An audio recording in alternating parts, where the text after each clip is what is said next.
Bonjour à tous, bande de fans de catch, ici Kozak et aujourd'hui nous parlons de AEW Dynamite, l'épisode du 10 janvier 2024. Encore une fois, on garde le même concept que pour Raw. Dans cette première partie du podcast qui sort donc aujourd'hui, la vidéo que vous voyez, nous allons parler du show et uniquement du show en commençant par son segment ou son match le plus important. Et ensuite, demain, nous ferons un tour sur toutes les news qui entourent la AEW, qui ont entouré la AEW cette semaine.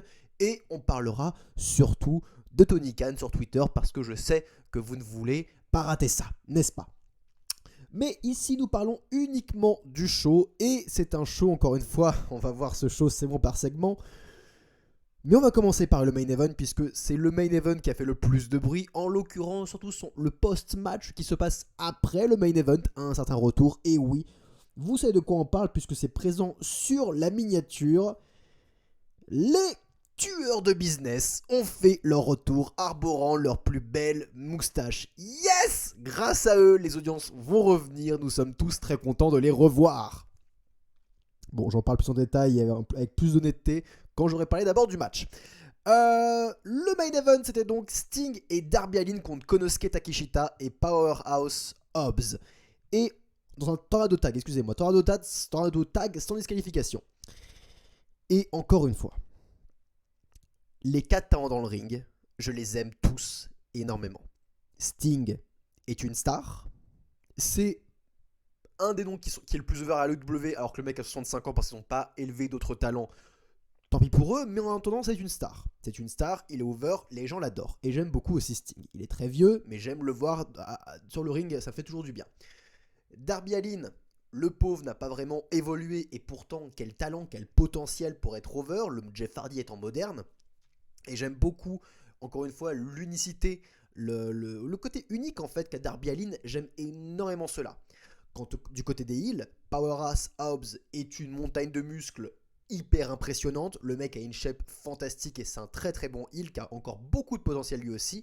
Et Konosuke Takeshita, nom de Dieu, s'il y a un catcheur qui vient de New Japan que j'aime énormément, c'est lui. Et ils sont pas 100 000. Et franchement, Takeshita, il est sensationnel. J'aime énormément ce mec. Il a une gueule. Je trouve sincèrement qu'il a une gueule. Il a une bonne tête de heel. Vraiment, vraiment. Physiquement, il fait des trucs exceptionnels sur le ring. Il ne peut pas parler, mais il a Don Callis avec lui. Le mec a tout pour lui pour fonctionner. Il a tout pour lui pour fonctionner et j'aime ses matchs. J'aime tous les matchs de Konosuke Takeshita. Tu as ces 4 talents dans le ring. Tu veux faire un tornado tag? Ok, si tu veux. Faire un tornado tag, ça aurait été plus sympa qu'on ait un tag team classique pour qu'on suive plus facilement ce qui suit dans le ring. Mais ok, à la limite, tornado tag, allons-y, pourquoi pas. Et puis, c'est sans disqualification. Encore une fois, pas de problème. On a vu à Raw le street fight entre Cody Rhodes et Shinsuke Nakamura. Tu peux très bien faire un street fight sans disqualification, sans pour autant que ce soit illisible et que les objets soient utilisés au bon moment. Mais là, à peine le match commence, que directement, Sting est en train de choper Hobbs et vont stacker dans l'arène, alors que Takeshita et Darby s'attaquent au niveau du ring. Ce qui veut dire que les deux groupes sont séparés dès le début du match. Dès le début du match, on a deux petits groupes qui se séparent et la caméra va switcher de l'un à l'autre. Comment est-ce que tu veux faire monter en tension quelque chose, ton récit, si dès le début, tu découpes ton récit en 2 mini-récits? Encore une fois, le catch, c'est un sport et une série télé. Et pour accrocher ton audience, il faut que l'histoire, il faut d'abord l'attraper ton audience pour les faire rentrer dans l'histoire. Et une fois qu'ils sont rentrés dans l'histoire, tu peux commencer à faire ce qu'on appelle dans le cinéma du split screen. Du split screen, on va varier de l'un à l'autre, il y a 2 choses à regarder, tac, tac, tac, tac, mais vu que les personnages nous ont déjà été présentés, que le début du match nous a été présenté en douceur, on peut directement après apprécier le reste du match. On peut partir en couille, petit à petit. Je dis pas que c'est une bonne chose à faire, je suis même pas du tout d'accord avec le fait que les matchs partent en couille, je n'aime pas ça, mais si tu veux faire partie, si tu veux que ton match parte en couille, et bien dans ce cas, attends un petit peu, pas dès le début du match. Encore une fois, j'ai beau adorer les 4 talents, quand j'ai vu le début du match, j'ai soupiré. Et j'étais en mode, oh putain, c'est pas possible. Et c'est dommage, parce que quand tu vois à la fin du match, quand les 4 sont dans le ring en même temps, dans un tornado tag, sans disqualification, il n'y a pas de...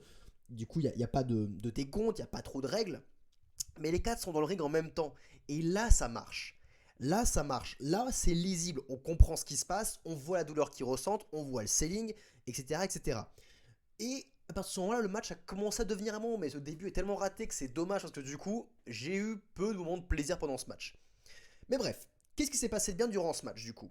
Le German suplex exceptionnel de Takeshita sur Darby Allin à l'extérieur du ring qui était fantastique et était d'une brutalité sans nom. Un spot que je ne suis pas sûr d'avoir aimé parce que je trouvais qu'il était extrêmement dangereux et que Darby Allin aurait pu encore une fois se tuer sur un coup con comme ça. Quant à Takeshita et Hobbs qui vont le balancer comme un vieux sac de patates et le jeter à l'autre bout du ring, Darby Allin va faire une sorte de spin, il va tournoyer, il va retomber et son cou va se prendre les cordes et c'était très très très douloureux à voir, ce genre de petit accident con qui peut te coûter une carrière. Hein. C'est très simple. On se rappelle de Enzo Amore Haro qui avait eu un an off, je crois, il avait eu un an hors des rings à cause d'un truc comme ça. Totalement dommage. Puis le match va à l'extérieur, on a le coffin drop de Darby sur Takeshita. Et ensuite, Powers Hobbs qui va emmener Sting à travers des tables, mais Sting qui contre et qui fait son finisher à travers les tables. Le mec a 65 ans, il fait encore des trucs de dingue. Il est bientôt proche de la retraite, et donc je peux comprendre ça. Encore une fois, je critiquais quand Sting faisait des trucs trop ouf à l'époque de la EW, quand il avait encore 63 ans, 64 ans, parce que j'étais en mode putain, mais quel intérêt quoi, quel intérêt, le mec il va se tuer.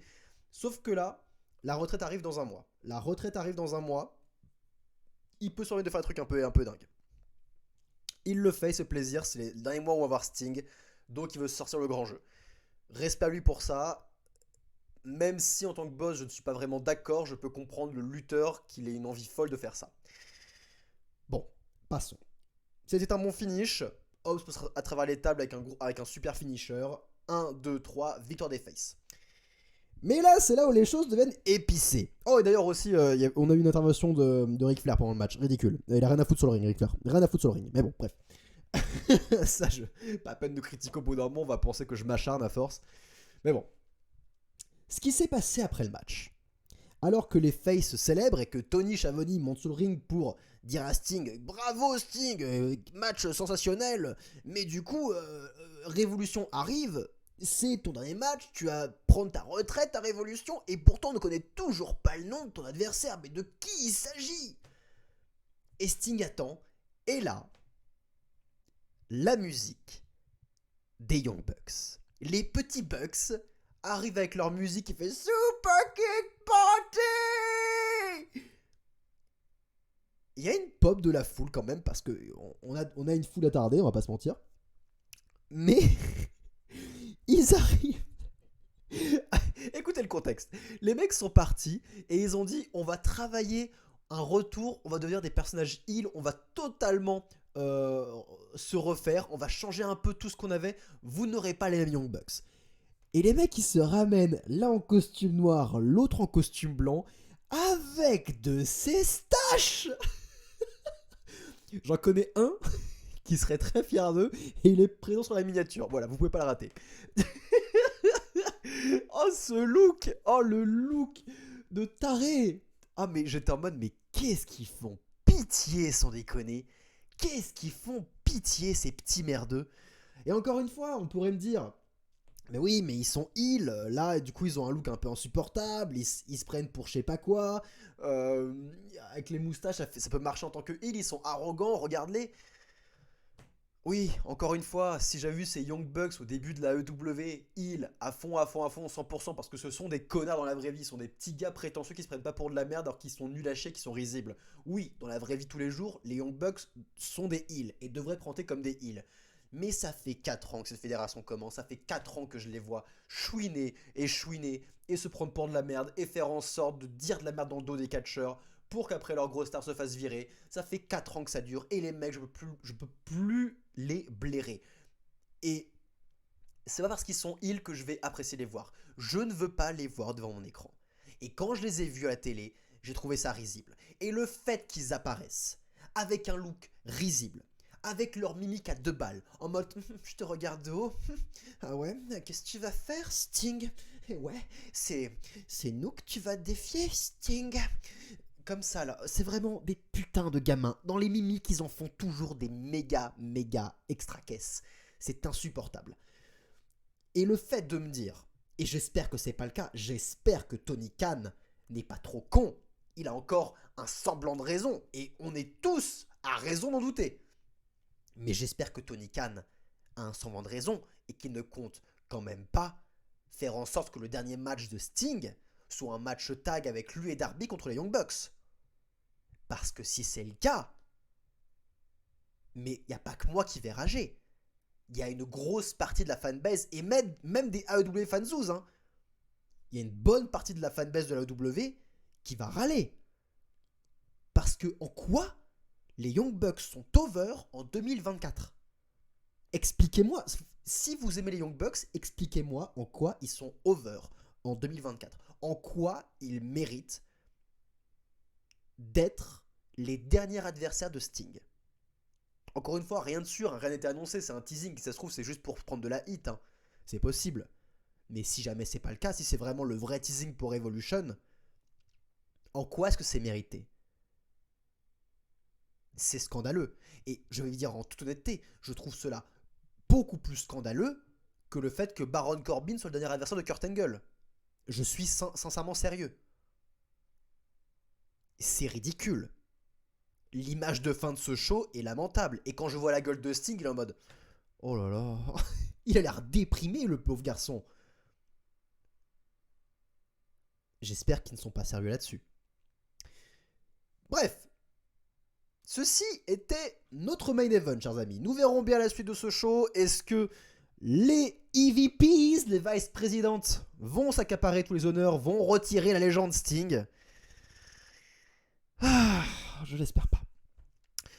L'opener de ce show, en revanche, était Hangman Page contre Claudio Castagnoli. Et encore une fois, pauvre Claudio, mais...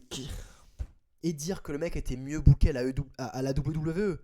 Je suis désolé, mais le meilleure étape de sa carrière, c'était quand il était en équipe avec Sheamus. C'est la meilleure phase de sa carrière. The Bar. Là, il était over. The Bar, c'était over à la WWE à une époque. Et on aurait tous pu penser que le mec aurait pu avoir enfin un booker qui allait le mettre en avant, lui et sa carrière solo. Claudio Castagnoli, regardez la shape de Claudio, regardez son in-ring. Le mec, il est tellement talentueux, putain. Je dis pas d'en faire un main eventer qui est champion, j'en dis d'être une bonne épreuve de mid-card, soit en babyface, soit en heel, exactement comme à la WWE. Un bon prétendant pour le titre TNT, international, etc. etc. Qu'est-ce qu'il fout dans ce groupe ? Le mec, il est perdu. Le mec ne sert plus à rien depuis qu'il est à l'AEW. Il n'a rien fait d'intéressant à l'AEW. C'est tellement triste, putain. Et là, le voilà affronter le cowboy de l'AEW, Adam Page, dans un match qui, comme d'hab, c'est toujours la même merde, quoi. Allez, on fait des échanges de coups de coude. Oh, oh. Le match est pas mauvais, mais encore une fois, c'est toujours trop long. Et le fait qu'il y a un match de Claudio Castagnoli et que j'en ai rien à péter, putain, ça fait chier, bordel.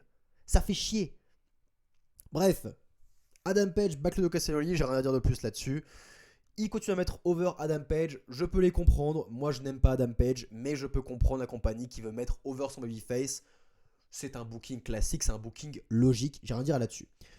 Ensuite, on a eu le premier 8-man tag team. Et oui, on a 8, pas man, mais 8 personnes tag team dans la soirée. C'est beaucoup trop.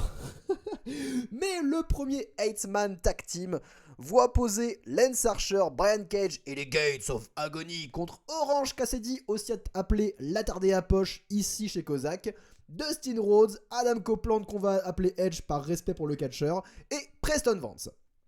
Et oui, Preston Vance c'est un babyface maintenant. Je l'ignorais. Je sais pas pourquoi c'est un babyface, mais il a switché. Dites-moi si Preston Vance, on a vu son face turn récemment à la télé, ou est-ce que c'est totalement arbitraire de la part de Tony Khan de le foutre face, parce que j'ai pas vraiment suivi assez assidûment les derniers shows. Si ça se trouve, c'est tout à fait logique.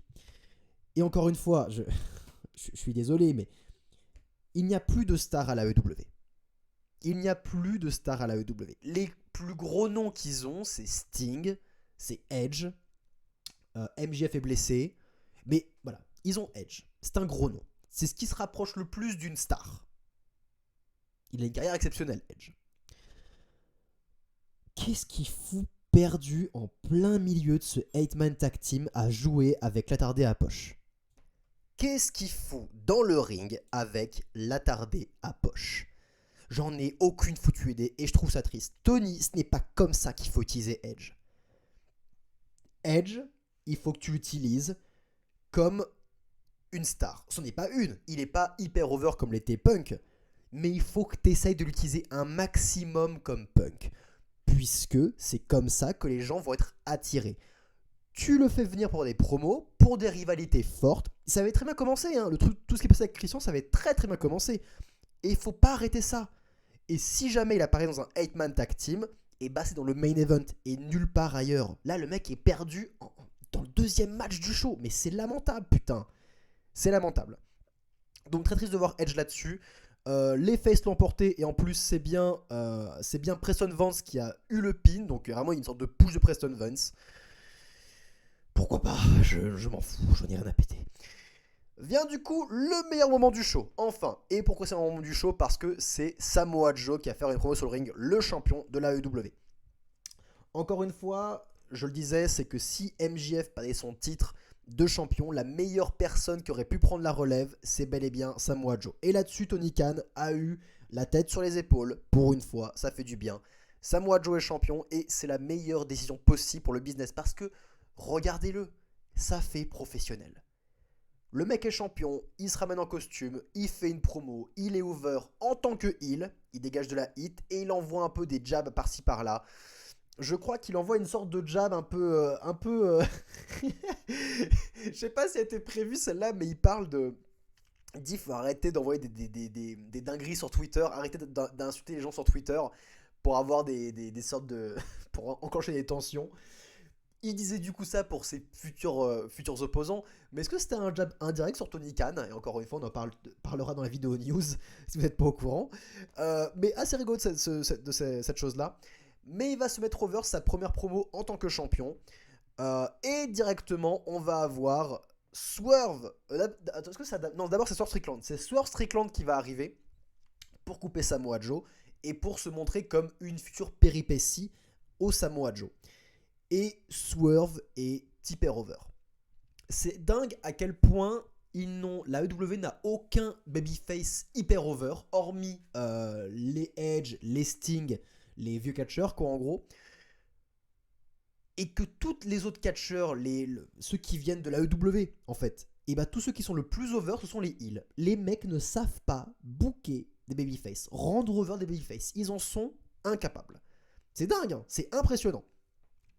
Parce que sur Strickland a beau se rendre chez des gens et faire des images de leurs bébés, etc. Ou faire des dingueries sur le ring, harceler des gens, casser des blocs de béton sur la gueule des gens, les blesser, etc. etc. Le mec a une pomme de babyface. Voilà, les gens l'adorent alors qu'il se comporte comme le pire heel du monde. Que faut-il faire pour être un babyface qui cartonne à la AEW? J'en sais rien. Avec ce type de fan, c'est très compliqué. Mais bref. Sir Strickland est peut-être le catcheur le mieux placé en tant que babyface pour affronter Samoa Joe alors que c'est un des plus gros heels de la fédération. Mais il est over. Prince Nana à côté qui danse comme un taré, etc., etc. Ça fonctionne. Et le mec est très charismatique là-dessus, il n'y a aucun souci. Et effectivement, je disais à plusieurs reprises que si la AEW veut rendre over Sir Strickland, de 1, il aurait dû remporter ce putain de tournoi, au moins être en finale. Et maintenant, il va falloir assurer et remporter le match contre Samoa Joe. Mais continue à être mis over jusqu'à ce que ce soit le bon moment qu'il affronte Samoa Joe pour pourquoi pas lui prendre son titre en attendant un petit peu pour que Joe ait quand même un petit reign sympathique. Et clairement, pour l'instant, je ne vois personne de mieux placé que Sir Strickland pour prendre le titre à Samoa Joe. Nous verrons au fil des semaines ce qui se passe. Parce que quand tu vois ensuite Adam Page qui arrive, qui confronte Samoa Joe, ça fait plus une blague. Et encore une fois, ce serait ok pour un premier adversaire. Ce serait cool. Pourquoi pas Révolution, Adam Page contre Samoa Joe. Allez, ça peut passer, ça peut être sympa. Mais il a aucun intérêt et aucune chance de prendre le titre parce que personne ne voit Adam Page avec le titre en 2024. Et aussi, on a eu Hook qui est apparu pour défier Samoa Joe et apparemment ils vont s'affronter dans une semaine. Pourquoi pas? Parce que c'est vrai que Hook a un très très bon score à la AEW, il a beaucoup de victoires. Donc c'est logique qu'il ait peut-être un shot pour le titre de champion du monde. Pourquoi pas? Ça fera un bon petit match de télé pendant une semaine. Donc je dis oui, j'aimerais bien voir Samoa Joe contre Hook qui est un très bon talent aussi avec beaucoup de potentiel. La suite c'est Sammy Guevara contre Ricky Starks.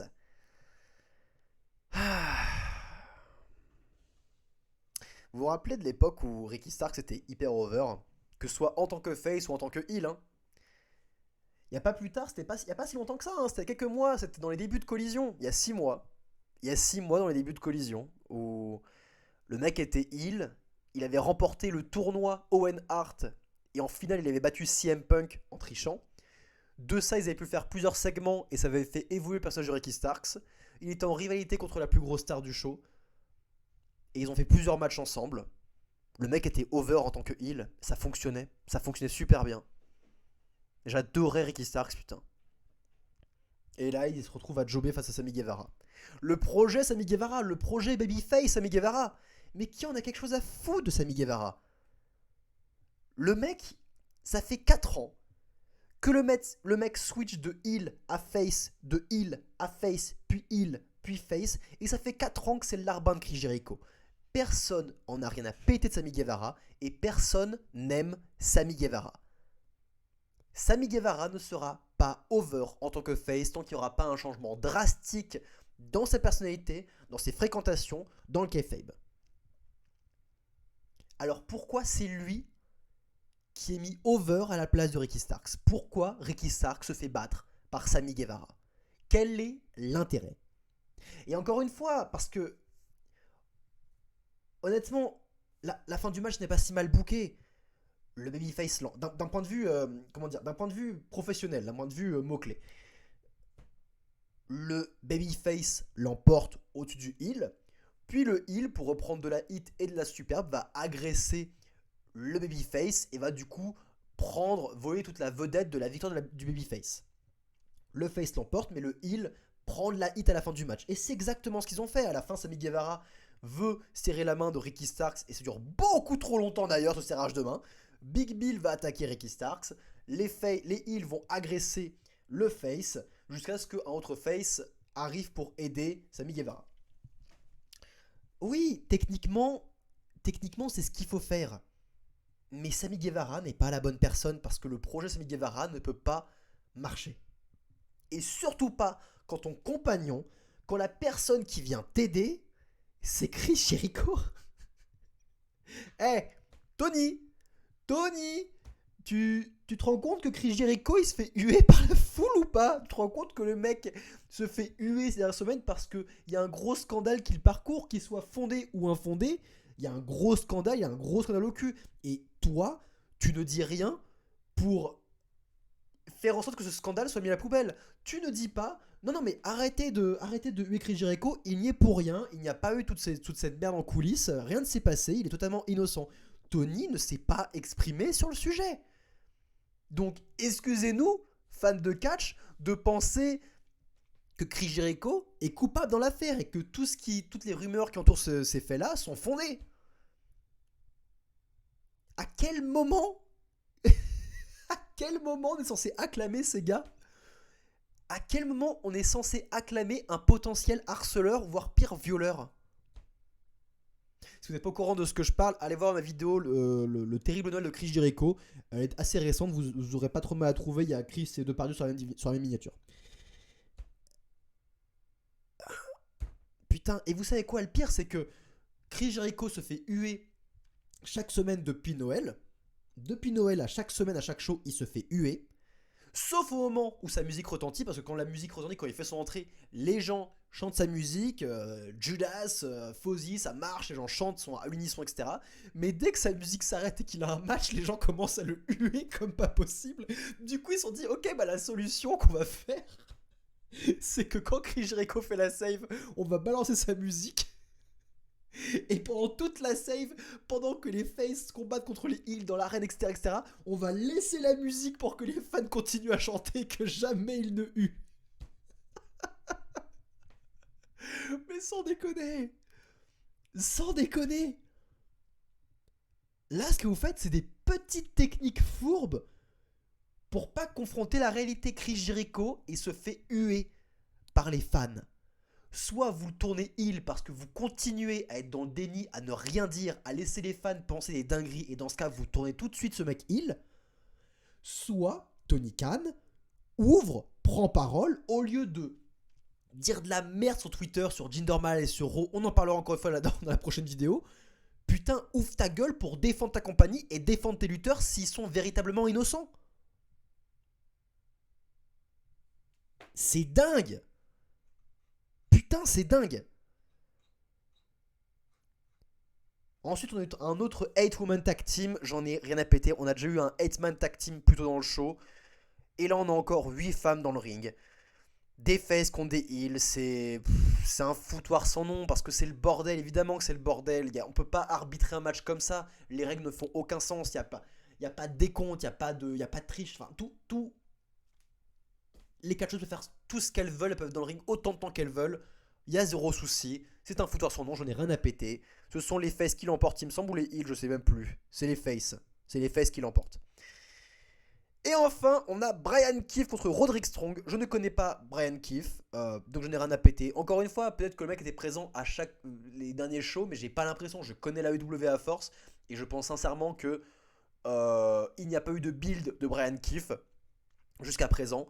Donc pourquoi j'en aurais quelque chose à foutre de Brian Keefe, aucune idée. Mais on a Roderick Strong, qui est un très très bon catcheur. En soi, c'est un très bon catcheur dans le ring, mais depuis qu'il y a ce gimmick de crier le nom des personnes pour de la comédie, c'est ridicule. Si vous ne le savez pas, Roderick Strong, à chaque fois qu'il s'adresse à quelqu'un, il va hurler son prénom. Genre, s'il veut parler à Adam Cole, il fera Adam. S'il veut parler à Wardlow, il fera Wardlow. Voilà, il crie les prénoms des gens. Et après, il s'exprime. Avec mon meilleur ami Adam. C'est lamentable, c'est ridicule. Encore une fois, ça fait chier parce que le mec, c'est un bon talent dans le ring. C'est un putain de bon talent. Mais ce gimmick de merde, alors que le mec est dans la nouvelle faction, la nouvelle top faction de Heel, le truc un peu tendance à la EW, le démon et ses sbires, le mec, maintenant qu'ils ont fait la reveal, continue d'avoir ce gimmick ridicule. Mais bref, évidemment, il obtient la victoire. Évidemment, là-dessus, ça fait sens. Et ensuite, Adam Cole va se mettre sur une chaise avec son masque de démon porté sur les burnes, avec tous ses sbires à l'arrière, et va faire exactement la même promo que la semaine dernière.